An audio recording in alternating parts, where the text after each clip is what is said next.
Hello दोस्तों, तो आप सभी लोगों का स्वागत है हेवन फॉर ऑल में। तो भाई इस वीडियो में आपको बताने वाला हूँ क्रिप्टो करेंसी में स्टेकिंग से रिलेटेड सारी इन्फॉर्मेशन A to Z, जिसमें कि आप लोगों को शुरू से लेकर कि भाई स्टेकिंग क्या होती है, क्यों लगानी चाहिए और साथ ही साथ इससे कैसे आप पैसिव इनकम जनरेट कर सकते हैं, सारी चीज़ें आपको बताने वाला हूँ। तो वीडियो शुरू करने से पहले अगर आपने टेलीग्राम चैनल ज्वाइन नहीं करा, टेलीग्राम चैनल सबसे पहले आप ज्वाइन कर लो, लिंक मिलेगा डिस्क्रिप्शन के अंदर, नहीं तो आप @heaven for all सर्च करके भी ज्वाइन कर सकते हो। तो भाई सबसे पहला क्वेश्चन आया था भाई स्टेकिंग क्यों करनी चाहिए। तो सबसे पहले तो भाई क्रिप्टो करेंसी का अगर आप हो तो आप एक चीज़ के लिए होगा अर्निंग। तो आप अर्निंग दो तरीके से कर सकते हो, या तो आप इन्वेस्ट करके करो या तो आप ट्रेडिंग करके करो। अगर आप इन्वेस्ट करके कर रहे हो तो आप लॉन्ग टर्म होल्डर हो, और अगर आप लॉन्ग टर्म होल्डर हो तो सिर्फ और सिर्फ आप एक ही उम्मीद कर सकते हो कि एसेट का प्राइस बढ़ जाए। पर मैं आपको बताऊं कि अगर आप होल्ड करे भी आप टोकन्स को बढ़ा सकते हो। फॉर एग्जांपल अगर आपके पास 100 बिटकॉइन है तो आप उसको 110 बिटकॉइन 120 बिटकॉइन में कर सकते हैं, सिर्फ और सिर्फ होल्ड करके। आपको कुछ ट्रेडिंग वगैरह नहीं करनी पड़ेगी। इसी ही कहते हैं स्टेकिंग।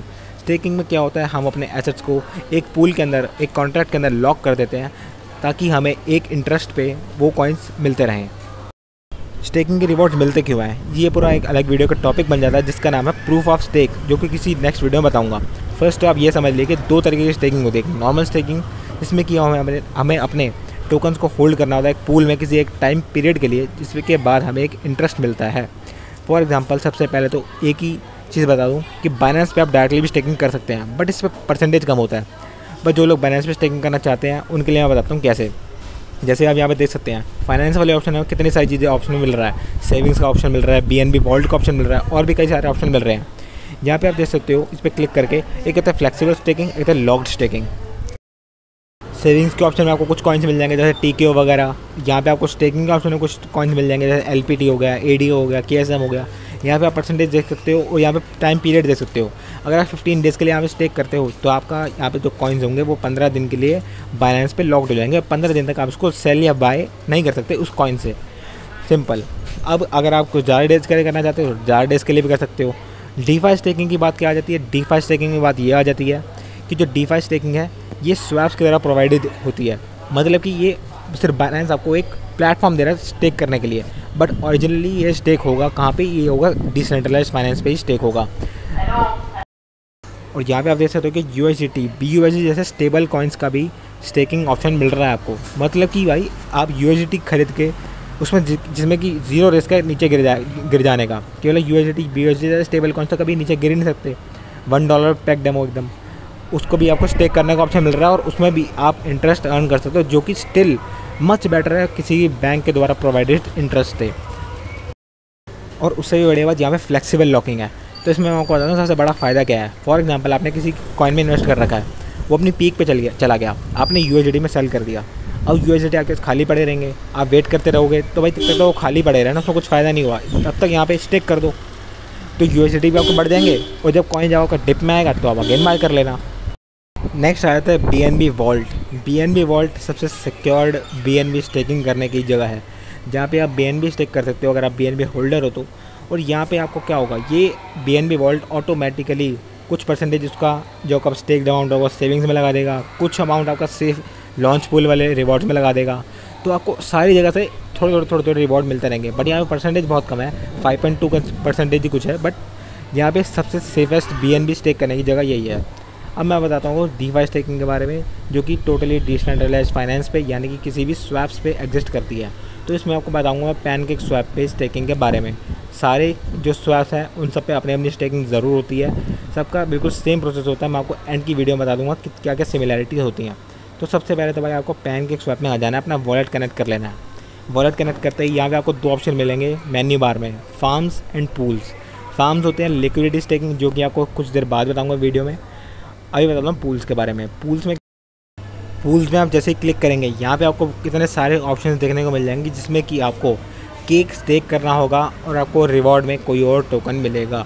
तो मतलब कि अगर आप इसमें पैनकेक स्वैप के नेटिव टोकन यानी कि केक के होल्डर्स हो तो यहाँ पे आप स्टेक कर सकते हो। सबसे पहले तो आपको मिल जाएगा ऑटो केक मैं बता रहा हूँ सबसे बेस्ट ऑप्शन है, क्योंकि यहाँ पे आपको ऑटो कंपाउंडिंग ऑप्शन मिल जाता है, जिसमें कि क्या होगा, ऑटोमेटिकली आपका रिवॉर्ड्स यहाँ पे क्लेम करके दोबारा से स्टेक कर दिए जाएंगे विदाउट आपके इंटरवेंशन के। मतलब कि आपको बार बार हार्वेस्ट करके दोबारा स्टेक नहीं करना पड़ेगा, ऑटोमेटिकली ये लोग ऑटोमेटिकली कंपाउंड करते रहेंगे, जिसमें कि आपके रिवॉर्ड मैक्सिमाइज हो जाएंगे। तो यहाँ पे आप स्टेक कैसे कर सकते हो? स्टेक करने के लिए आपको क्या करना पड़ेगा? सबसे पहले आपको कि कोई भी पूल सेलेक्ट कर लेना है जिसमें पूल में आप डिपॉजिट करना चाहते हो। मैंने ऑटो केक का एग्जांपल सिर्फ इसलिए दिया क्योंकि मेरे को पर्सनली अच्छा लगता है।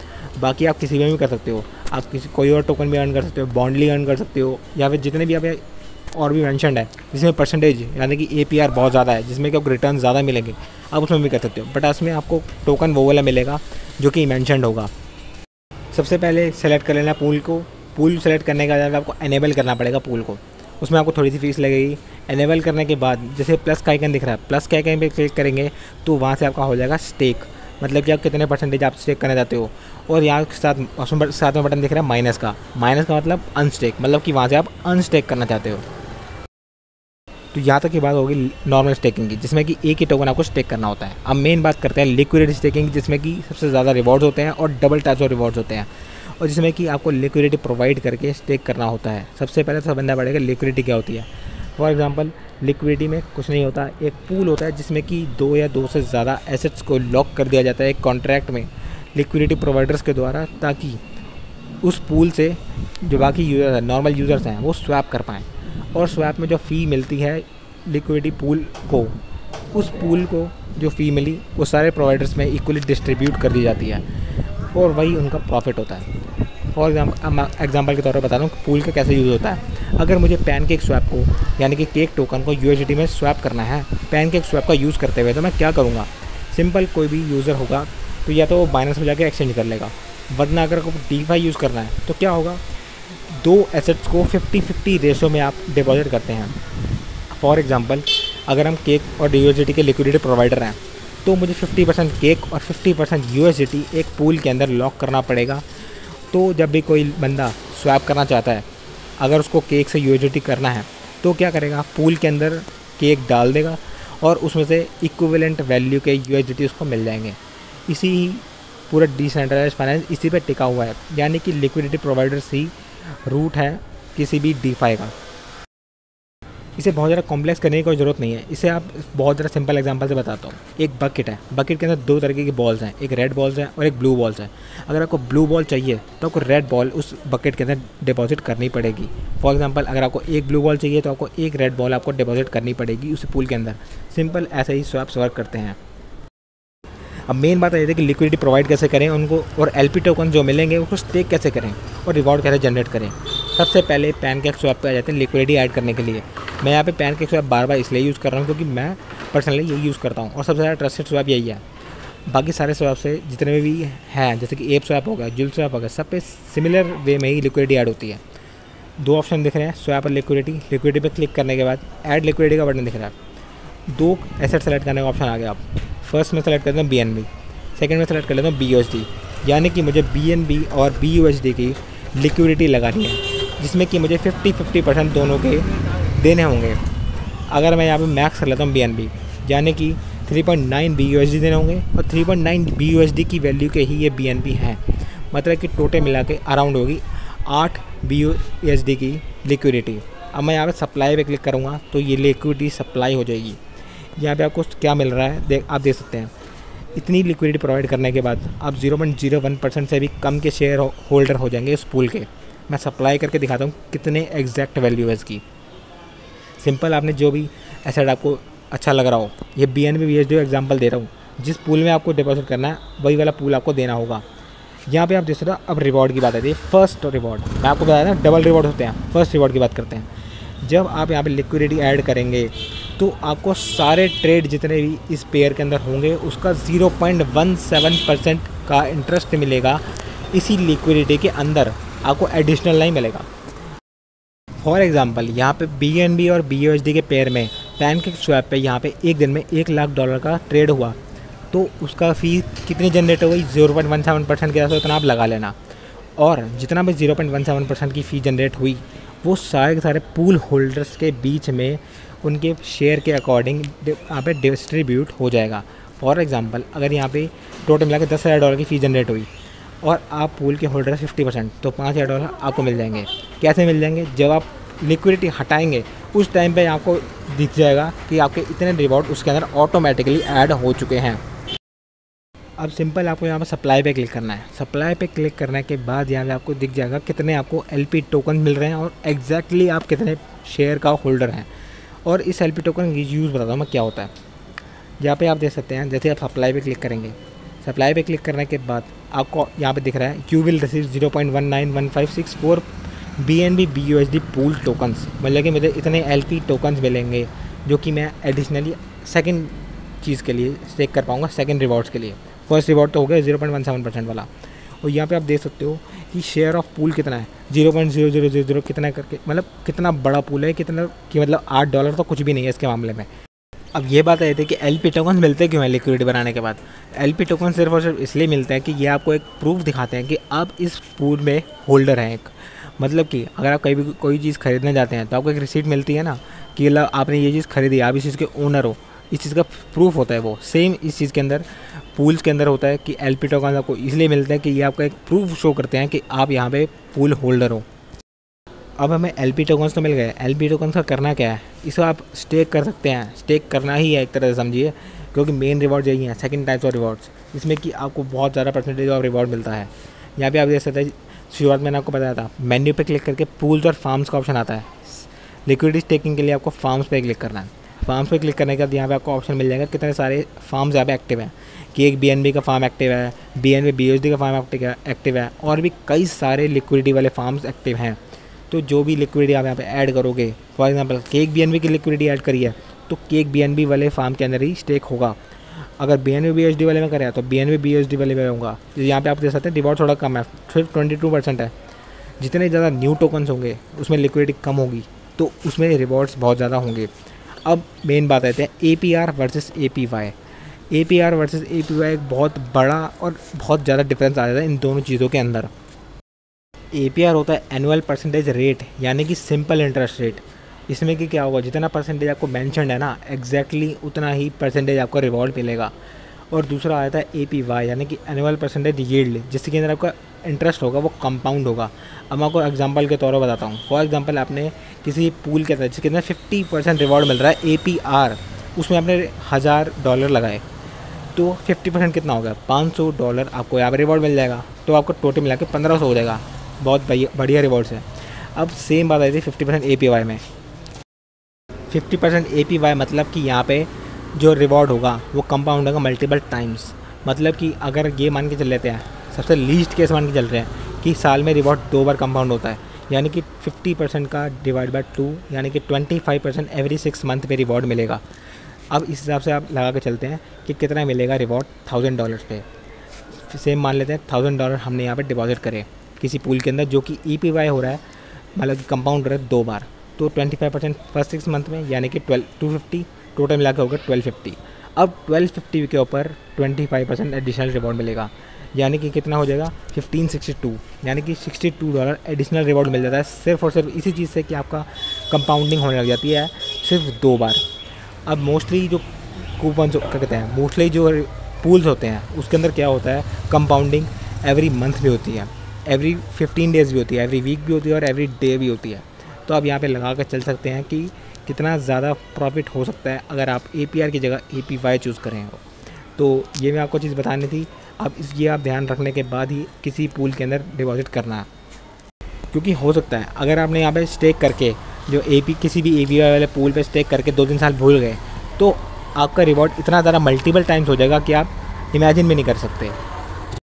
चलो ये सारी बातें तो होगी प्रॉफिट्स की, कि भाई ये प्रॉफिट होगा वो प्रॉफिट होगा। अब इन सब में एक थोड़ा बहुत रिस्क इन्वॉल्व होता है। हर इन्वेस्टमेंट में आपको कोई ना कोई रिस्क इन्वॉल्व ज़रूर होता है, बट आपको ये नहीं करना कि आप रिस्क से डर के आप इन्वेस्ट ही ना करो, ये बिल्कुल बेकार चीज़ हो जाएगी। बस आपको रिस्क मैनेज करना आना चाहिए। अब आपको बताता हूँ कुछ रिस्क के बारे में। सबसे पहली बात तो कि भाई अगर आपको पैनकेक स्वैप के अलावा कोई और स्वैप पे, अगर किसी स्वैप पे आपको बहुत ज़्यादा APR देखने को मिल रहा है, जैसे कि यहाँ पे आप देख सकते हो इस स्वैप पे आपको 1,64,000 का APR पर एनम के हिसाब से मिल रहा है, तो आप सोच के देखो भाई ये कैसे हो सकता है। इसलिए APR के पीछे कभी मत भागना। बहुत सारे स्वैप्स आपको इस चीज़ से लेवर करेंगे, आपसे वो लालच देंगे कि भाई यहाँ पे इतना ज़्यादा परसेंट मिल रहा है, यहाँ पे स्टेक कर दो, 1000%, 2000, 5000% मिल रहा है। बट कभी भी APR के पीछे मत भागना। सबसे पहले आप ये देखना कि वो प्रोजेक्ट कैसा है। अगर वो प्रोजेक्ट स्ट्रॉन्ग है तो फिर भी वो सही हो सकता है, बट कभी भी सिर्फ और सिर्फ APR देख के किसी भी प्रोजेक्ट में कभी भी इन्वेस्ट मत करना। ये आपको पर्सनल एडवाइस दे रहा हूँ कि भाई कभी आप 1,00,000% देख के तो इसमें डिपॉजिट कर दिया, आप ये सोच रहे हो कि भाई उसमें एक हफ्ते के अंदर ही आपका जो पूरा 100% रिटर्न मिल जाएगा, 2 हफ्ते में 200% रिटर्न मिल जाएगा, तो बट आप वहाँ पे रेडी भी नहीं कर पाओगे। जो आपके डिपॉजिट मनी होगा वो भी विड्रॉल नहीं हो पाएगा। कई बार ऐसा भी आपको स्वैप देखने को मिल जाएंगे। ये सारे स्कैम वाले स्वैप होते हैं। ये आपको सिर्फ दिखाते हैं कि भाई इतना ज़्यादा % मिल रहा है तो यहाँ पे डिपॉजिट कर दो। तो इसके पीछे मत भागना, अपना दिमाग ज़रूर चलाना और रिसर्च ज़रूर करना। अब जो सेकंड रिस्क आया था वो जाता है इम्परमानेंट लॉस। इम्परमानेंट लॉस बहुत सारे लोगों को सिर्फ नाम से पता है कि भाई ये होता है, बट ये नहीं पता कि कैसे होता है और क्यों होता है और उसको कैसे मिनिमाइज़ करा जा सकता है। अब मैं आपको बताता हूँ कैसे। इम्परमानेंट लॉस तभी होता है जैसे कि अगर हमने कोई लिक्विडिटी लगाई, सीधे लिक्विडिटी स्टेकिंग में होता है, नॉर्मल स्टेकिंग में नहीं होता जिसके अंदर एक एसेट होता है। लिक्विडिटी में होता है जैसे कि अगर आपने 2 टोकन स्टेक पे लगाए, for example cake and USDT लगाया। केक का प्राइस अभी चल रहा है $10 और USDT तो $1 पे है ही।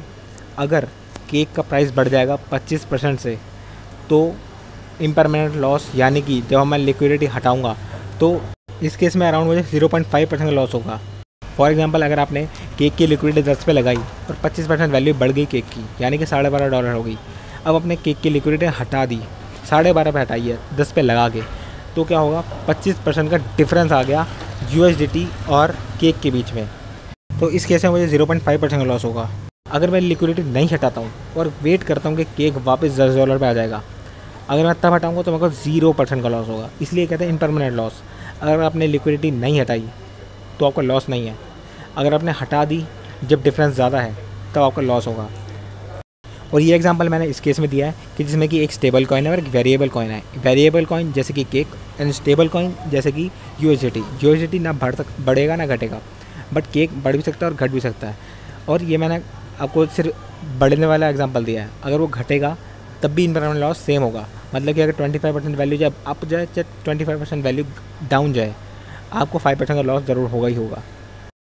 और ये रिस्क थोड़ा सा और बढ़ जाता है जब किसी लिक्विडिटी के अंदर दोनों के दोनों कॉइन्स वेरिएबल कॉइन्स होंगे। जैसे कि BNB और केक के एग्जांपल दे रहा हूँ मैं, कि अगर BNB 25% बढ़ा है और केक भी 25% बढ़ा है तो दोनों के बीच का डिफरेंस कितना होगा 0%, तब आपका लॉस नहीं होगा।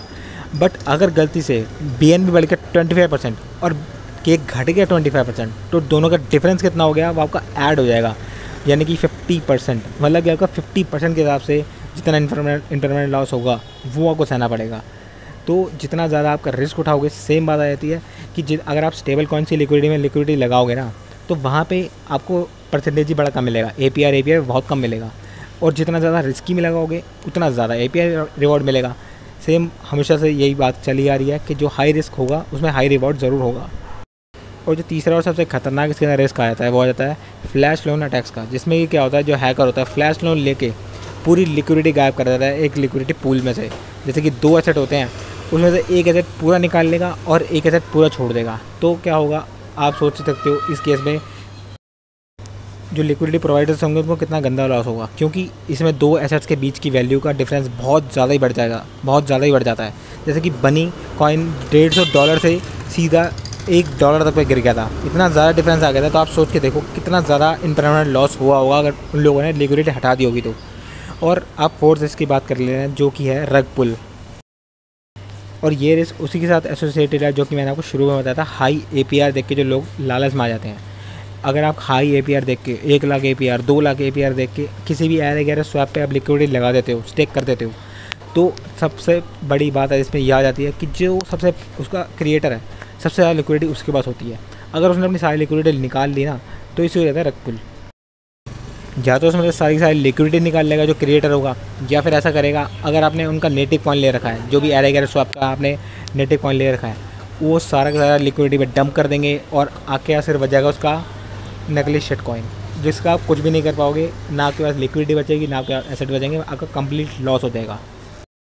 अब कुछ टिप्स की बात कर लेते हैं। जैसे कि मैंने आपको सारे एग्जांपल है पैनकेक स्वैप का यूज़ करके दिखाया है, बट यहाँ पे आप देख सकते हो कि अलग अलग स्वैप पे वर्ड्स अलग अलग हो सकते हैं और उनका मेन मीनिंग एक ही होता है। फॉर एग्जांपल अगर आपको यहाँ पे अगर आपने किसी भी लिक्विडिटी लगाई है, स्टेकिंग लगाई है, उसका इंटरेस्ट क्लेम करना होगा। इंटरेस्ट क्लेम करने के लिए यहाँ पे आपको अलग अलग स्वैप पे अलग अलग बटन दिख रहा है। पैनकेक स्वैप पे हार्वेस्ट दिख रहा है, एप स्वैप पे वज आउट दिख रहा है और जूल स्वैप पे क्लेम रिवॉर्ड दिख रहा है। हर स्वैप पे वर्ड्स अलग अलग हो सकते हैं बट उनका मेन मीनिंग एक ही होता है, तो ये आपको समझना पड़ेगा। अब मैं आपको बता रहा हूँ कैसे आप इंटरेस्ट क्लेम कर सकते हो। यहाँ पे आप देख सकते हैं कि मेरा 8.3 केक का इंटरेस्ट जनरेट हो रखा है इस आइटम BNB की लिक्विडिटी में। तो आपको हार्वेस्ट पे बटन दिख रहा है, हार्वेस्ट पे क्लिक करते ही मेरा जो इंटरेस्ट है वो मेरे वॉलेट के अंदर आ जाएगा। अगर आपने किसी चीज़ में लिक्विडिटी लगा रखी है, किसी स्टेकिंग लगा रखी है, तो आप डेली क्लेम मत करना उसे। आप कुछ दिन बढ़े लेना, हफ्ता महीना, उसके बाद आके क्लेम करना ताकि कुछ प्रॉफिट हो जाए, क्योंकि फ़ी हर बार कटती है। अब पूरी वीडियो के कंक्लूजन पे आ जाते हैं कि भाई स्टेकिंग का फ़ायदा है या नहीं है। मैं तो भाई सिंपली आपको बताऊंगा स्टेकिंग का फ़ायदा ही है। जो मैंने आपको लास्ट में रिस्क बताए हैं, ये बहुत कम % चांसेस होते हैं कि आपके साथ हो। अगर आप बिल्कुल अवेयर रहोगे तो रख बुल से आप गारंटीड बच जाओगे। अगर आप बिल्कुल अच्छे स्वैप्स पे अगर आप स्टेक कर रहे हो, पूरा प्रोजेक्ट के बारे में स्टडी करने के बाद आप स्टेक कर रहे हो, तो आप कभी भी रग पुल में नहीं फंसोगे। सेकंड बात आ जाती है फ्लैश लोन अटैक्स की। फ्लैश लोन अटैक्स कोई भी एक्सपेक्ट नहीं कर सकता कि कभी किस पे हो जाए। अगर आपने बहुत ज़्यादा बड़े प्रोजेक्ट पे कर रखा होगा स्टेक, जैसे कि पैनकेक स्वैप पे जो भी स्टेक करोगे, शायद ही कोई % चांसेस होंगे कि उस पर फ्लैश लोन अटैक हो जाए, क्योंकि पैनकेक स्वैप खुद ही फ्लैश लोन प्रोवाइड करता है। तो उनको तो पता ही होगा कि इसका तोड़ क्या है, तो इससे भी आप बच जाओगे अगर आप प्रोजेक्ट जो चूज़ करोगे वो सुपर स्ट्रॉन्ग होगा। अब बात आती है इम्परमानेंट लॉस से कैसे बचें।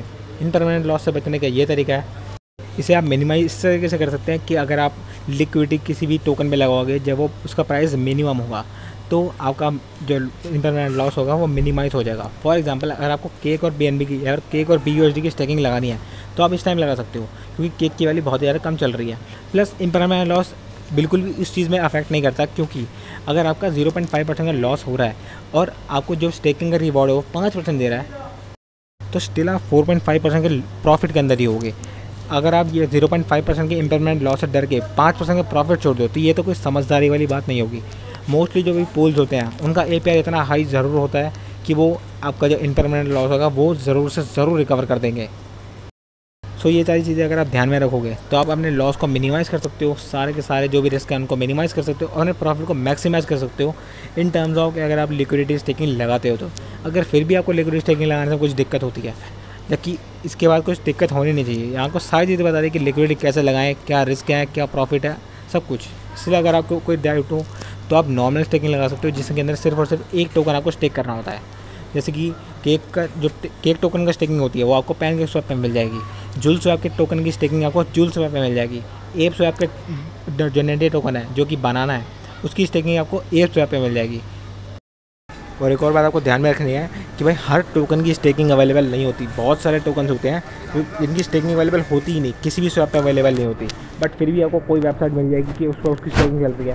कोई अगर ऐरी वेबसाइट मिल रही है तो आप उस पर स्टेक मत करना। अगर कर रहे हो तो भाई आप रिस्क देख के करना कि भाई वो वेबसाइट रियल भी है कि नहीं है, क्योंकि अगर ये पैनकेक स्वैप, एप स्वैप, मतलब बड़े बड़े स्वैप्स अगर उसकी स्टेकिंग अवेलेबल नहीं कर रहे तो मतलब कोई ना कोई रीज़न ही होगा। तो ऐसे किसी भी ऐरे गहरे स्वैप पे आपको स्टेकिंग नहीं लगानी है, ये आप ध्यान रखना। और हर टोकन स्टेक नहीं होता, कुछ टोकन की स्टेकिंग आपको बाइनेंस से मिल जाएगी, कुछ की पैनकेक स्वैप पे मिल जाएगी, कुछ की कहीं और मिल जाएगी। बट सिर्फ स्टेक करने के लिए आप किसी भी वेबसाइट पे स्टेक करो तो ऐसा बिल्कुल ही मत करना, क्योंकि वो बहुत ज़्यादा हार्मफुल हो सकता है। तो इस वीडियो में बस इतना ही था। अगर आपको ये वीडियो इन्फॉर्मेटिव लगी हो तो वीडियो को लाइक ज़रूर करना और कमेंट करके बताना आपको ये वीडियो कैसी लगी और आपको नेक्स्ट वीडियो किस चीज़ पे चाहिए, वो सारे टॉपिक आप कमेंट कर देना। ज़रूर मैं कमेंट्स में से ही आपका टॉपिक को उठाऊंगा और नेक्स्ट वीडियो पे बनाऊंगा। और अगर आपने तुम्हारा टेलीग्राम चैनल ज्वाइन नहीं करा, टेलीग्राम चैनल मस्त से मस्त ज्वाइन कर लेना, क्योंकि लेटेस्ट कोई भी एयर ड्रॉप के अपडेट, कोई भी आइडियोज़ के अपडेट्स आपको टेलीग्राम चैनल पे मिलेंगे। और लेटेस्ट पेटीएम ऑफर से रिलेटेड भी सारे ऑफर आपको हमारे टेलीग्राम चैनल पे अपडेट मिलेंगे। तो टेलीग्राम चैनल मस्त ज्वाइन कर लेना, लिंक मिल जाएगा डिस्क्रिप्शन के अंदर, नहीं तो आप @heaven4all सर्च करके भी ज्वाइन कर सकते हो।